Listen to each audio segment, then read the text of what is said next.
मेरे प्रियात्मन, आज हम चर्चा करेंगे कि हमारा आहार जो हम प्रतिदिन लेते हैं वो कैसा होना चाहिए। ये बहुत आवश्यक है।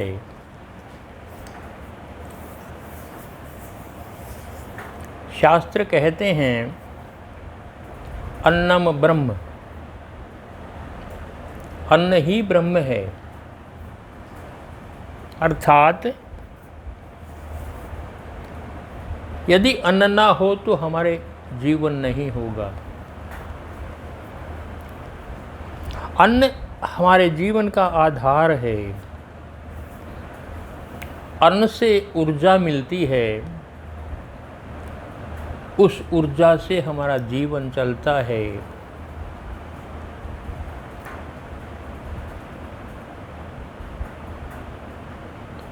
वो ऊर्जा ना हो तो जीवन मृत हो जाएगा। शरीर की अपनी आवश्यकता है, मन की अपनी आवश्यकता है, आत्मा की अपनी आवश्यकता है। शरीर को चलने के लिए शक्ति चाहिए, एनर्जी चाहिए, ऊर्जा चाहिए, और वो हमें अन्न से मिलती है। वो ना हो तो शरीर नहीं, इसलिए कहा है अन्नम ब्रह्म, अन्न ही ब्रह्म है। ये भी कहा है जैसा खाओगे अन्न वैसा होगा मन। इसका अर्थ अन्न हमारे शरीर को, तन को, मन को सीधे प्रभावित करता है। जैसा हम अन्न खाएंगे वैसा ही हमारा तन बनेगा, वैसा ही हमारा मन बनेगा। आहार हमारे तन को, मन को, दोनों को पुष्ट करता है। तो जो हमारे लिए लाभदायक हो हमें वैसा ही अन्न खाना चाहिए। जब कहा है कि जैसा खाओगे अन्न वैसा होगा मन, तो हम ऐसा ही अन्न खाएं जिससे मन पुष्ट हो, तन पुष्ट हो, आत्मा आनंदित होती हो। वैसा ही अन्न हम क्यों न खाएं।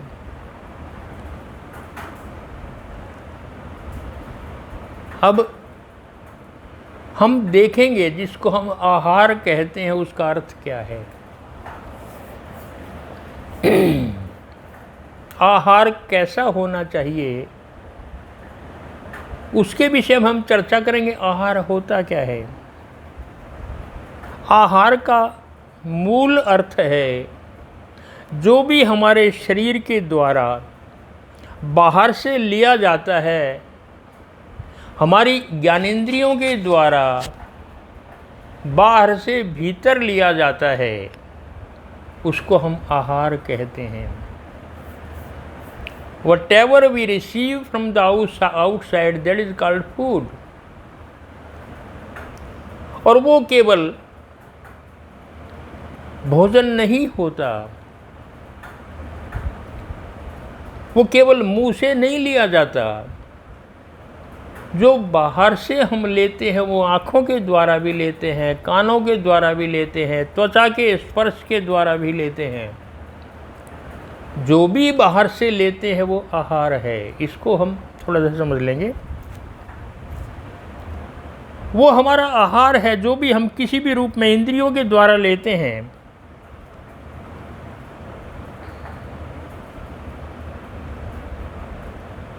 अब जो कुछ भी लेते हैं वो मुंह से ले या कान से ले या आँख से ले, वो हमारे तन मन को प्रभावित करता है। वही आहार चाहे हम किसी भी रूप में लें।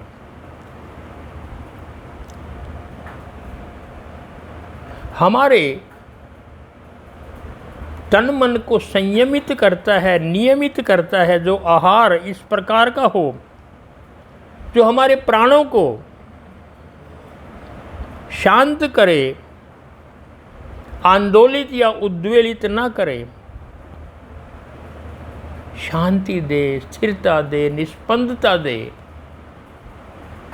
वो आहार हमारे काम का है। और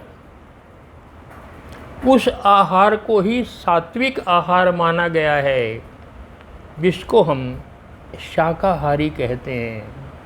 शाक है, सब्जी है, फल है, दूध है, शहद है, इत्यादि इत्यादि। ये सारे पदार्थ हमारे तन को, मन को शांत करते हैं, और शांति से बड़ी जीवन में कोई संपदा नहीं है। इसको समझ लेंगे आप। सबसे बड़ी संपत्ति हमारे मन की शांति है। सारा संसार मिल जाए हमें, लेकिन मन शांत ना हो, इससे बुरा और कुछ नहीं है।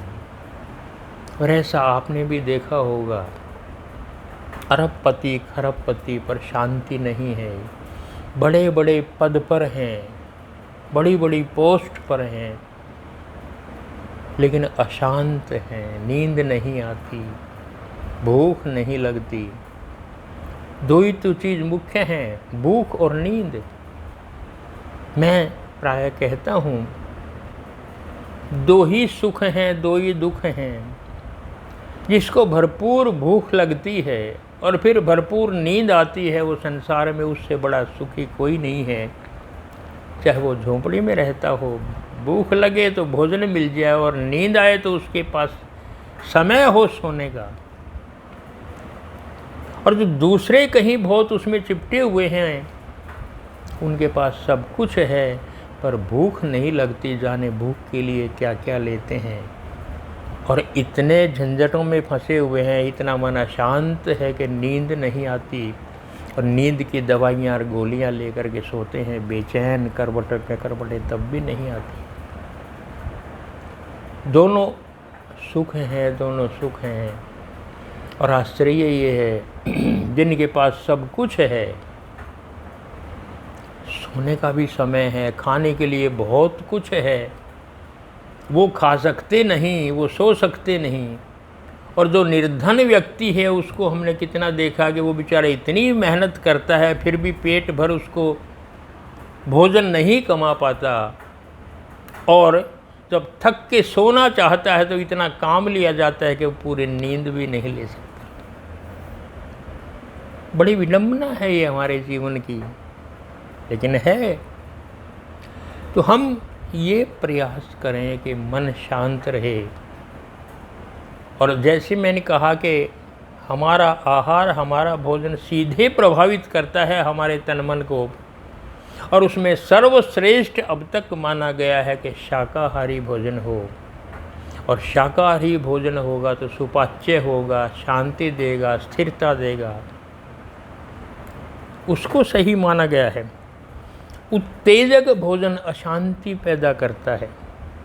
जैसे यदि शराब पी लेते हैं तो उत्तेजक प्राणों को उछाल देता है, उत्तेजना पैदा करता है प्राणों में, विषय वासनाओं की तरफ ले जाता है। हमारे प्राण दौड़ते हैं। जैसे समुद्र में यदि लहरें उछाल लेती हैं, समुद्र में नहीं मिलती, ऊपर ऊपर रहती हैं, या तो आसमान को जैसे अभी छू लेंगी, या उछलती रहती हैं, दौड़ती रहती हैं, सागर में लय नहीं हो पाती, शांत नहीं है। दिखाई दे रहे हैं शांत नहीं है, ऊंची ऊंची लहरें उठती। यदि वो शांत लहर हो जाए तो वो सागर के तल में जाकर के मिल जाती है, शांत हो जाती हैं।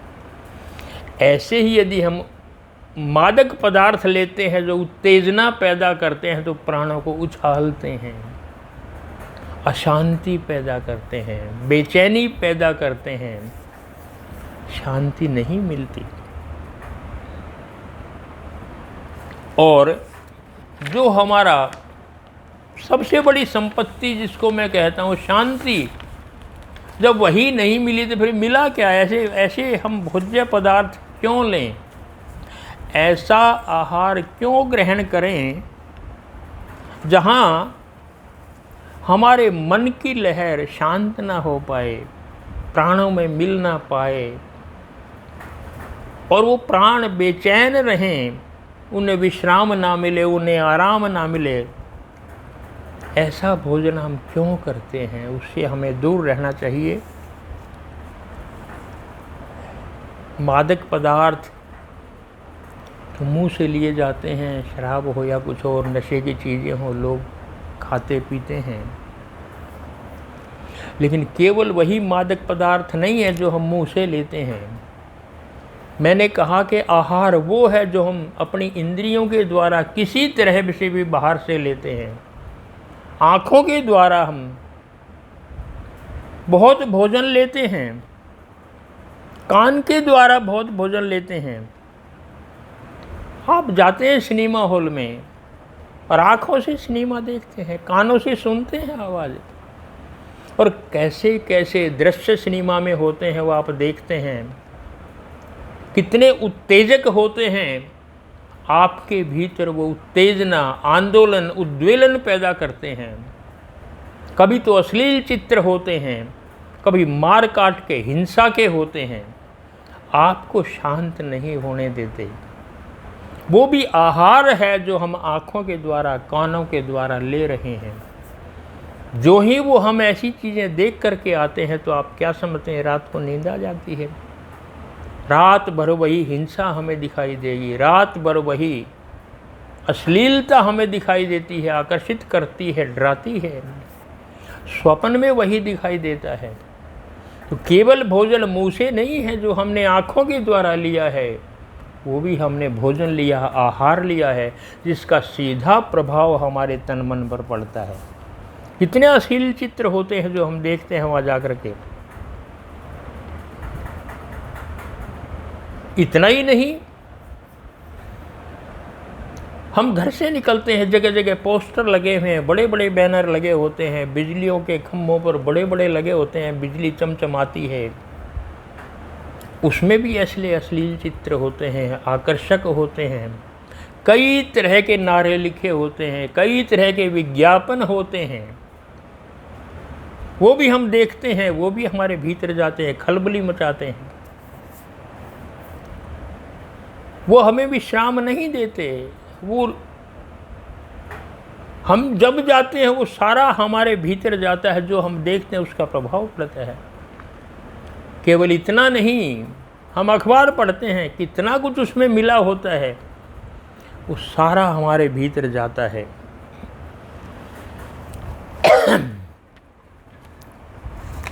ये सब कुछ जो हम इस तरह की चीज़ें अपने भीतर ले जाते हैं, किसी भी इंद्रियों के किसी के माध्यम से, वो सब कूड़ा कचरा है, वो सब हमारे भीतर जाता है। और वो कूड़ा कचरा हमारे मस्तिष्क में कब्ज पैदा करता है, बचता नहीं आराम से। बेचैन होते हैं, घंटा 2 घंटा अखबार पढ़ते ही जाते हैं, जो ना पढ़ने की चीज़ है वो भी पढ़ रहे हैं, और वो हमारे भीतर प्रभाव डालते हैं। इतना कूड़ा कचरा, कहीं पोस्टरों का है, कहीं बैनर्स का है, कहीं नारों का है, कहीं सिनेमा का है, कहीं रेडियो का है, कहीं नाटकों का है। बहुत कुछ भीतर हम आहार ग्रहण करते हैं बाहर से, और उसका सीधा प्रभाव हमारे मन मस्तिष्क पर पड़ता है। ये सब कूड़ा कचरा है, और इससे हमारे मस्तिष्क में कब्ज पैदा होती है, दिमाग में कब्ज पैदा होती है। जो शरीर में कब्ज पैदा होती है उसका इलाज हो सकता है, उसकी दवाई ली जा सकती है, लेकिन जो दिमाग में कब्ज पैदा हो गई है, कूड़ा कचरा इतना भरा है कि निकलता नहीं, उसका कोई इलाज भी नहीं है, उसकी कोई दवाई भी नहीं है। ये कमाल है। इसलिए हमें क्या करना है, बहुत प्रभाव पड़ता है इन सारी चीज़ों का। इनसे आप देखेंगे, आप सिनेमा देख रहे हैं और एक हीरो है जो 50 आदमियों को मारता है, नियत्था होता है, उनके पास शस्त्र होते हैं, फिर भी एक हीरो मुक्के उक्के मार कर सबको भगा देता है।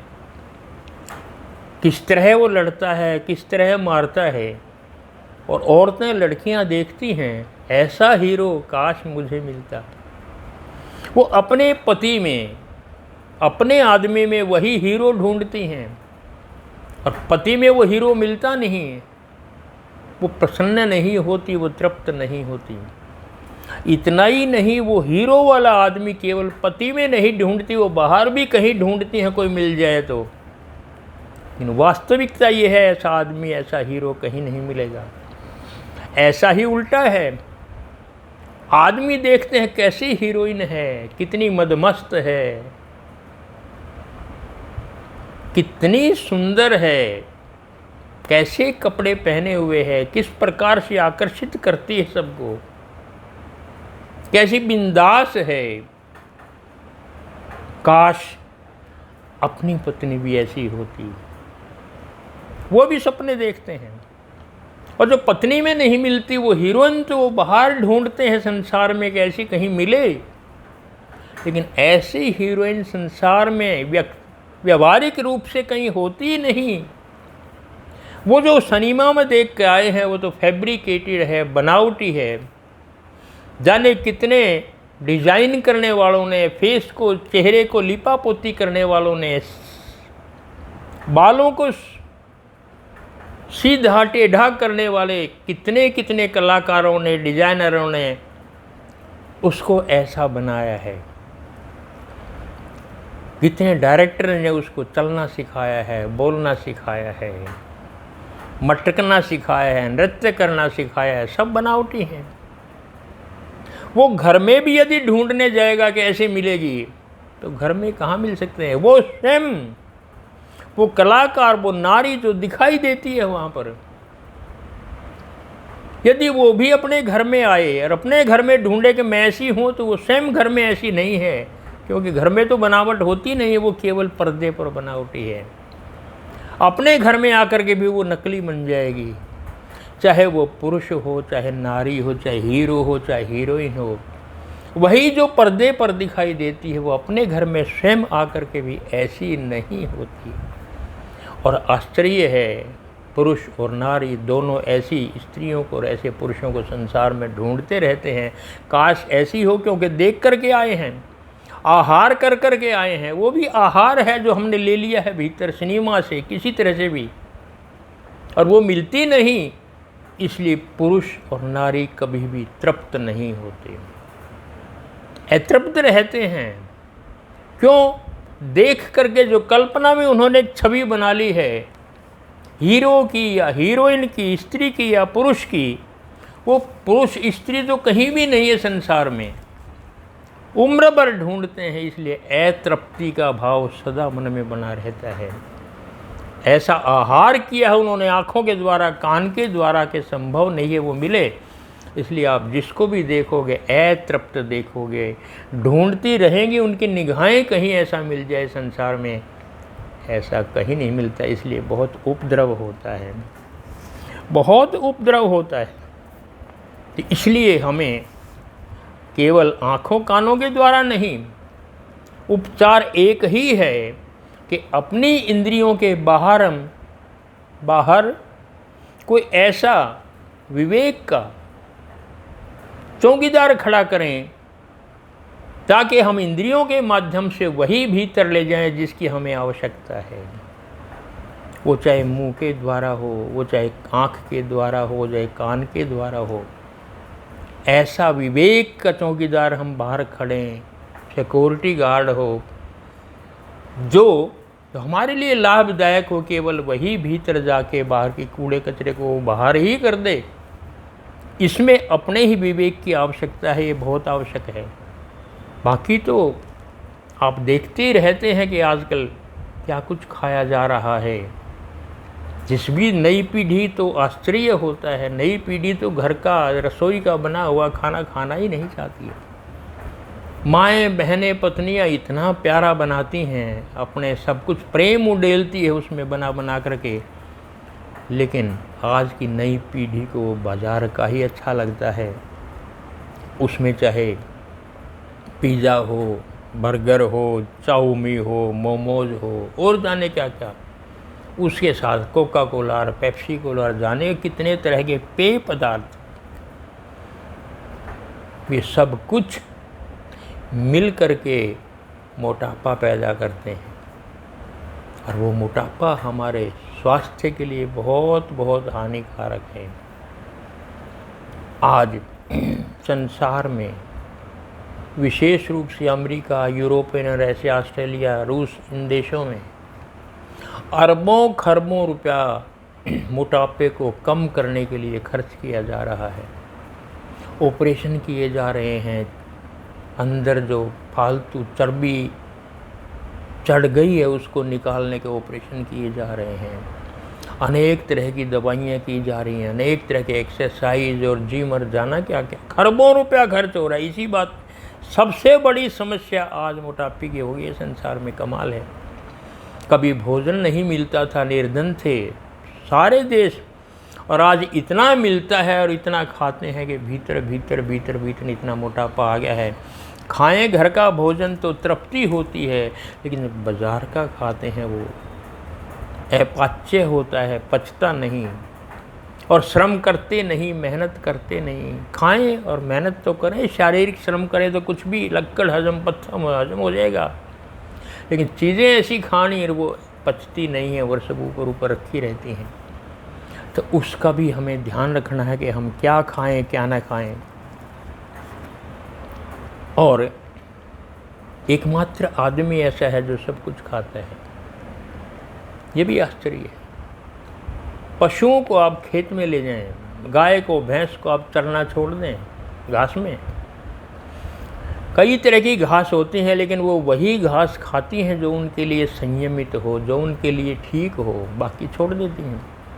उनको पता है क्या खाना है क्या नहीं खाना। जंगल में छोड़ दीजिए आप पशुओं को, वो वही खाएंगे जो उनको खाना होता है, बाकी छोड़ देते हैं। लेकिन एकमात्र आदमी ऐसा है संसार में जो सब कुछ खाता है। सबसे खतरनाक जानवर है आदमी। कहाँ शाकाहारी की बात करते हैं, मांसाहारी में उसका भी एक सीमा होती है मांसाहारी में कि क्या खाएं, लेकिन सब कुछ। सांप खाते हैं, बिच्छू खाते हैं, छिपकली खाते हैं, मेंढक खाते हैं, कान खजूरे खाते हैं, क्या क्या बताएं, नाम नहीं है। वो सब कुछ जो भी हम ले सकते हैं वो सब कुछ तो खाते हैं। मैं चीन की कई बार वो देखता हूँ, दिखाई जाती हैं कई बार मोबाइल में, तो देखता हूँ उनकी पूरी बाज़ार पूरी मंडी लगी हुई है इन्हीं सारी चीज़ों के। जिंदा मेंढक उछल रहे हैं, तोल करके ले जा रहे हैं, जिंदा सांप, जिंदा मछलियाँ तो खैर हैं ही, अनेक तरह के सी फूड, सी में बेचारे क्या क्या होते हैं, वो सब कुछ ले जा रहे हैं, सब कुछ खा रहे हैं, कोई सीमा ही नहीं है। एक देखा मैंने, एक में तो अभी वहीं से मेंढक खरीदा और उसको अपने हाथ से वहीं से फाड़ दिया नाखूनों से खड़े खड़े, और उसको वहीं कच्चा खा गया। अभी टिड्डी दल आया था, भारत में भी आया था, पाकिस्तान में भी आया था, वो दिखा रहे थे कि पाकिस्तान में टिड्डियों को बहुत सारे पैकेटों में भर लिया उन्होंने, लिफाफों में। एक लिफाफे में 30-40 टिड्डियाँ भर ली, कम से कम उनके पास 100 पैकेट रखे हुए थे, और वो उनको बेच रहे थे खाने के लिए। टिड्डियों को खाने के लिए बेच रहे थे, पैसा कमा रहे। मुफ्त की टिड्डियाँ पड़ी है खेत में, जितनी मर्जी लो उसमें भर लो, और बेच रहे हैं। और दिखाया गया एक व्यक्ति ने वहीं एक टिड्डी ली, उसके पंख तोड़े, उसका ये तोड़ा, मुंह तोड़ा, और हमारे सामने वहीं कच्चा खा गया।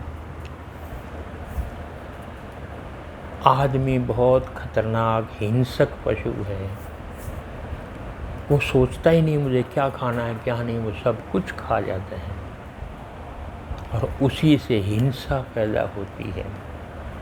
इसलिए जो चीन की स्थिति है वो आप देख रहे हैं, विस्तारवादी और हिंसक, परम हिंसक। जिस वो पशु का वो सवारी करते हैं, जब मौका लगता है उसी को मार करके खा जाते हैं।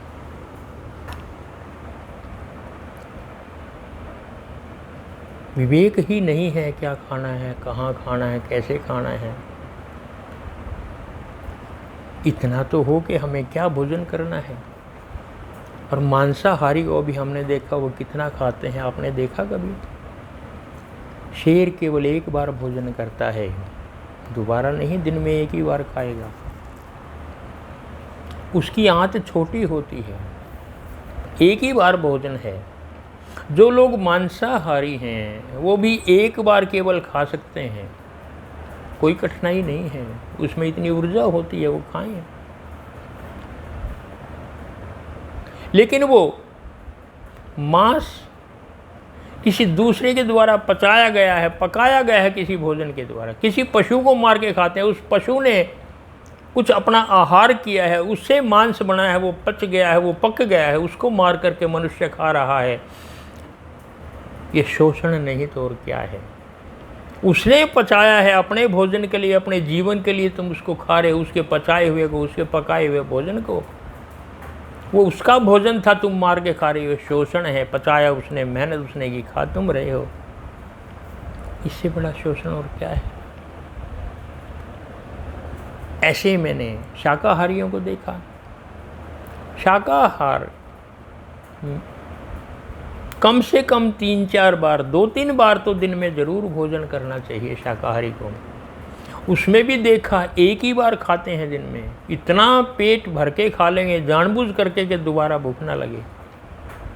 उससे पेट तो बड़ा होता ही है, इतनी आत्मिक क्षमता नहीं होती कि वो उसको पचा सके। और फिर शाम तक नहीं खाना, ये कह रहे हैं हम तो उपवास कर रहे हैं। विशेष रूप से जैनियों को हम देखते हैं कि एक ही बार तो खाना है बस।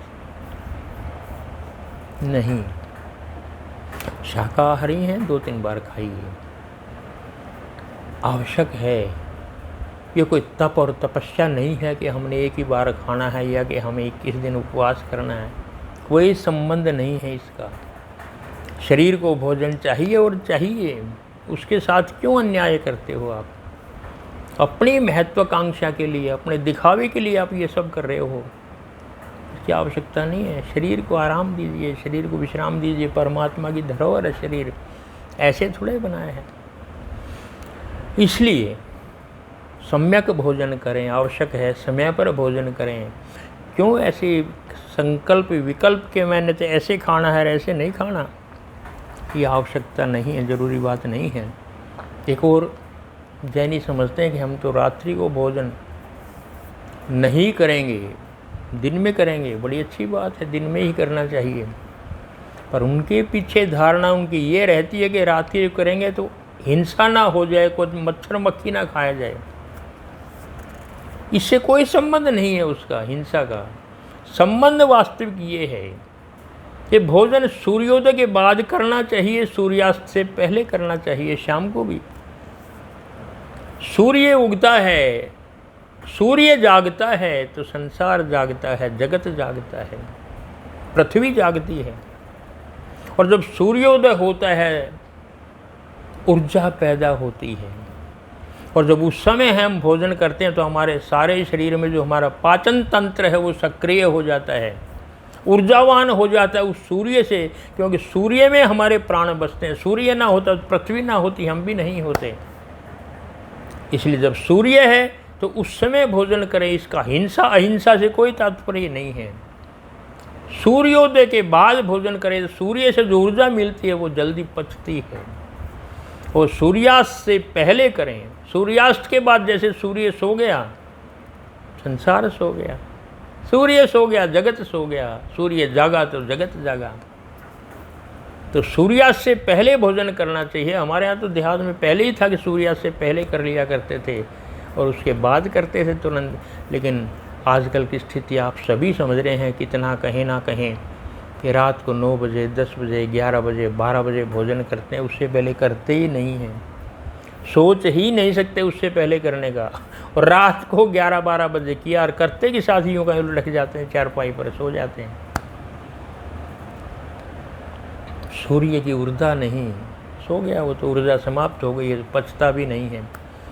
और जब नहीं पचता तो अपच और गैस और क्या क्या बनता है वो आप आज के समाज में सभी देखे हैं। वो भोजन भी जो करते हैं रात को वो भी ठीक नहीं होता। निशाचर कहते हैं उसको, निशाचर जो रात को चढ़ता है। आवश्यक है हम ऐसा भोजन करें जो हमारे काम का हो, वही अच्छा रहता है। और जो भी करें उसको खूब पचा पचा करके करें, खूब चबा चबा करके करें। ये तो सभी कहते हैं कि हमें दांतों का काम आंतों से नहीं लेना चाहिए। पहले इतना पचाएं भोजन को, धीरे धीरे धीरे धीरे। क्या लाभ होता है पचाने में कि हमारे धीरे धीरे पचाने में हमारे भीतर से एक लार पैदा होती है। और आप आश्चर्य मानेंगे, लार 1-1.5 लीटर पैदा होती है, छोटी मोटी नहीं। वो लार पचाने में सबसे ज़्यादा महत्वपूर्ण काम करती है, सबसे ज़्यादा लाभदायक, निरोगता सबसे ज़्यादा उस लार से आती है जो हमारे भीतर पैदा होती है, प्राकृतिक है। इसलिए आवश्यक है जितना आप धीरे धीरे धीरे धीरे चबाएंगे, उसको जितना बारीक बना देंगे भोजन को, उतनी ही लार पैदा होगी, वो भीतर जा कर के उसको बहुत जल्दी पचा देगी, सुपाच्य बना देती है। भोजन के पहले या बाद में कम से कम 1 घंटा बाद जल नहीं पीना चाहिए, क्योंकि जल उस जो लार बनी है उसको शक्ति विहीन कर देता है, प्रभावहीन कर देता है, उसको लार काम नहीं करती, जल चला गया। इसलिए भोजन के बाद 1-1.5 घंटे तक जल नहीं पीना चाहिए। और फिर भी यदि कोई ज़्यादा पीते हैं तो स्वाभाविक है उसने ज़्यादा चबा करके नहीं खाया, लार बनी नहीं है, इसलिए प्यास लगती है। 1-1.5 लीटर अगर भीतर लार चली जाए तो वो जल ही तो है, इससे ज़्यादा और क्या जल चाहिए। इसलिए खूब चबा चबा कर खाएँ।